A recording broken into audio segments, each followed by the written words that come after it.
시청자 여러분 안녕하십니까? 2018 평창 동계올림픽 개막 2주년인 오늘 평창에서 올림픽 평화 정신을 계승하기 위한 평화 포럼이 열렸습니다. 이번 국제 포럼의 결과물은 UN 등 국제기구에 정식 의제로 제출될 예정입니다. 김진아 기자입니다. 세계 평화 지도자와 활동가 등 1000여 명이 평화의 도시 평창에 모였습니다. 이들은 평화의 등불을 밝히고 사흘간 한반도 종전과 세계 평화 실천 방안을 논의합니다. 평창 평화 포럼은 올림픽 유산인 평화 정신을 계승하기 위한 것으로 지난해에 이어 두 번째 열렸습니다. 특히 올해는 한국전쟁 발발 70주년을 맞아 한반도 평화 실현을 더 이상 미룰 수 없다는 의지에서 종전을 대주제로 잡았습니다. 스포츠와 경제, 비무장지대, UN 지속가능 발전 목표 등 분야별로 분단을 뛰어넘어 평화체제로 전환하기 위한 실천 방안을 모색합니다. Whatever you may be, wherever you may be living, I think everybody should be able to enjoy. 또 세계 유일 분단 지역인 강원도는 남북 간 평화와 신뢰가 지역의 평화와 안정, 접경 지역 주민들의 생존권과 연계된 만큼 평화를 위한 구체적 실천 방안을 집중적으로 다루고 이를 국제사회에 전달해 의제가 되는 것이 목표입니다. 10주년이 되는 한국전쟁을 이제 끝내자. 종전선언을 하고 또 평화협정을 체결하라라는 요청을 우리가 결의안에 담을 예정입니다. 참석자들은 남북 단일팀 출전 등으로 평화의 상징이 된 평창 올림픽의 감동이 2024 동계 청소년 올림픽에서 다시 한번 재현되길 소망했습니다.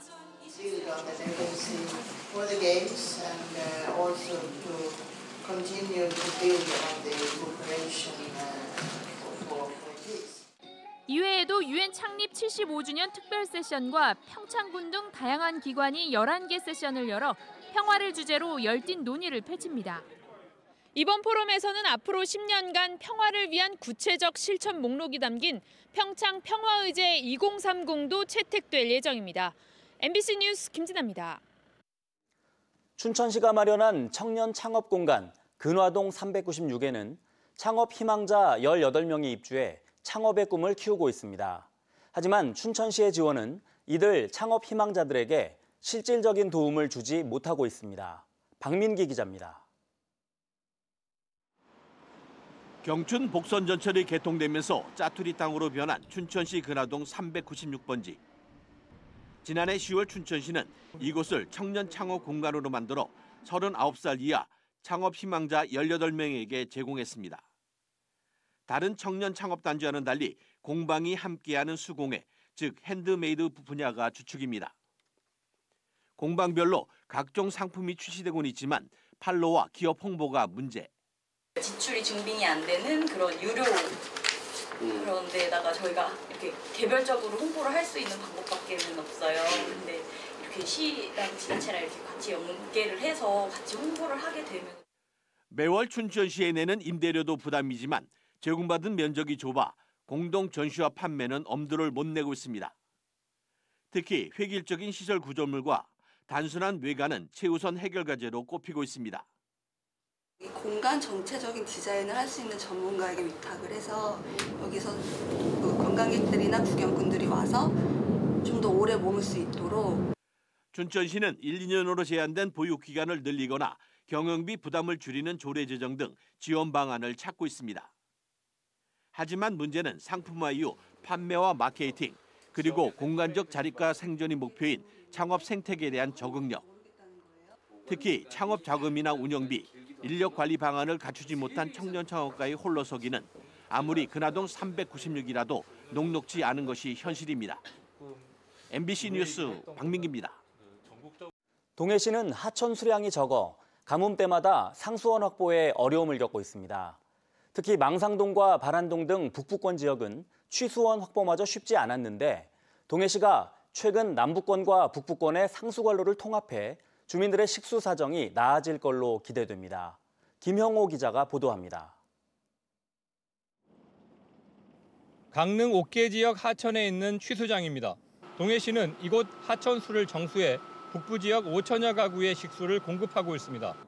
하루에 최대 10,000톤을 취수할 수 있는데 가뭄 때에는 취수량이 절반으로 떨어집니다.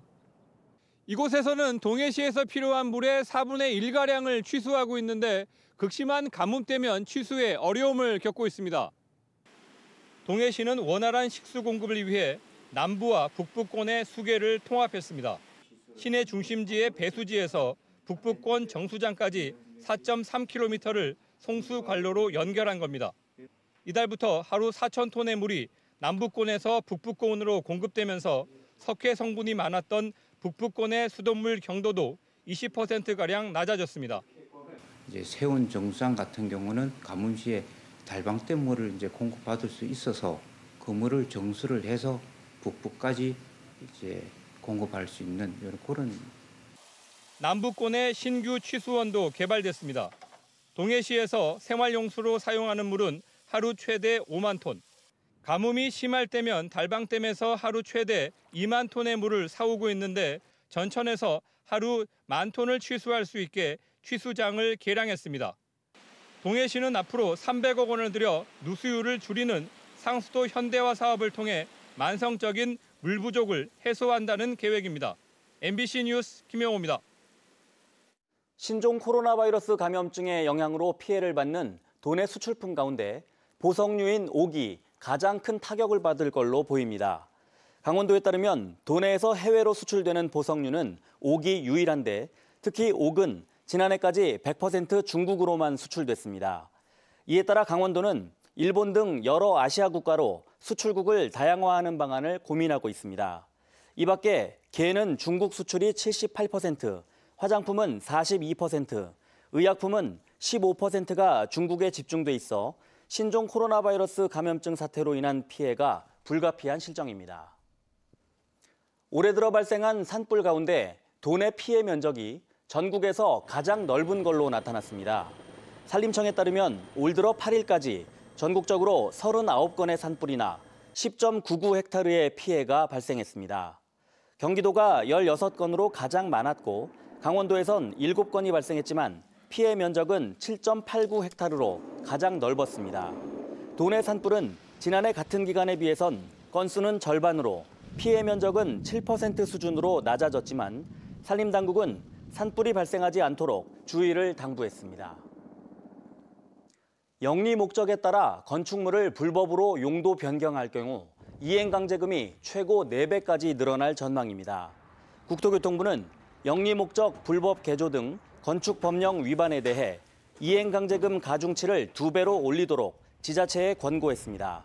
또 이행강제금도 1년에 2차례 부과하도록 해 기존보다 금액이 최대 4배까지 늘어납니다.